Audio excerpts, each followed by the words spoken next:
মেহেরপুরে খুব সহজেই ঢুকছে ফেনসিডিল, হিরোইন, গাঁজাসহ বিভিন্ন ধরনের মাদক, যা ছড়িয়ে পড়ছে কুষ্টিয়া, চুয়াডাঙ্গা সহ আশপাশের জেলাগুলোতে। গত 5 আগস্ট শেখ হাসিনা সরকার পতনের পর প্রশাসনের তৎপরতার অভাবে মেহেরপুর জেলায় ব্যাপকভাবে বেড়েছে মাদকের সরবরাহ। হাত বাড়ালেই মিলছে ফেনসিডিল, হিরোইন, গাঁজাসহ বিভিন্ন ধরনের মাদক। মাঝে মাঝে প্রশাসনের অভিযানে 2-1 মাদক ব্যবসায়ী ধরা পড়লেও বড় অংশই থেকে যাচ্ছে ধরাছোঁয়ার বাইরে। ফলে মাদকের ভয়াল থাবাই ধ্বংসের মুখে এ অঞ্চলের যুব সমাজ। মনে করেন ওই দিক থেকে দিয়ে দিল, মনে করেন আমার মতন একটা লোককে দিয়ে দিল যে জিনিসটা যে 200 পানি 200 তোমাকে 20,000 কি 40,000 খরচ দেবো। দেখা যাচ্ছে আমি দেখলাম আমি নিয়ে একটা গাড়ি পাঠানো 10,000 টাকা দিই, পাঠিয়ে দিলু, দেখা যাচ্ছে 30,000 টাকা আমার লাভ থেকে গেল।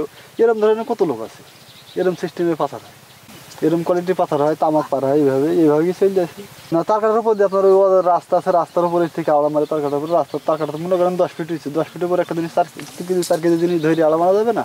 এরকম ধরনের সিস্টেমে আড়া মারে, কোনো সময় গেট খুলেও পার করে। দেখা যায় সেসব গেট খুলে তারা পার করে, তারা বড়ো ব্যবসায়ী, তাদের ওই সিস্টেম করে ওরা বেসে বিডার কথা বলি, যদি সিস্টেম হয় না হলে কোনো দিন আছে দেখা যায় বেসেও জানতে পারে না, বিডারও জানতে পারে না, চুরি করেও কাজ করে, এরকম লোক আছে। এই ফেন্সিডালটা আমাদের যুব সমাজকে নষ্ট করে দিয়েছে। আজ ধরেন আমারও ছেলে আছে, আর একজনেরও ছেলে আছে, ধরেন নেশা করি অনেক ক্ষতি হয়ে যাচ্ছে। তো আমি চাই যে ভারত থেকে যাতে এই ফেন্সিডাল কিংবা এক কথা মাদক জাতীয় জিনিস যাতে আমার বাংলাদেশে না আসে।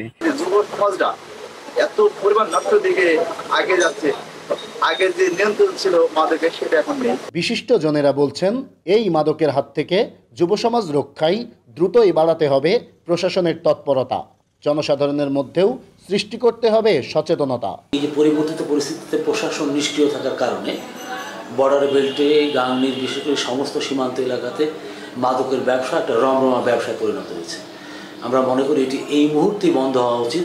প্রশাসন সর্বস্তরেই আমাদের আবেদন থাকবে, জাতির স্বার্থে, এলাকার স্বার্থে, যুব সম্প্রসারের স্বার্থে এটি বন্ধ হওয়া দরকার। এদিকে বিগত কয়েক মাস প্রশাসনের তৎপরতা কমে যাওয়ার কথা স্বীকার করে পুলিশের এই কর্মকর্তা বলছেন, মাদকের বিরুদ্ধে কঠোর অবস্থানে রয়েছেন তারা।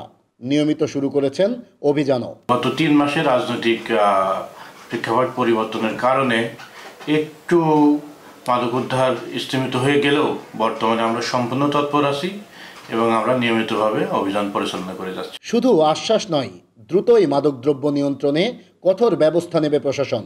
ধ্বংসের হাত থেকে রক্ষা পাবে যুব সমাজ, এমনটাই প্রত্যাশা সচেতন মহলের। নাইদা সান্তিতাস, দেশ টিভি।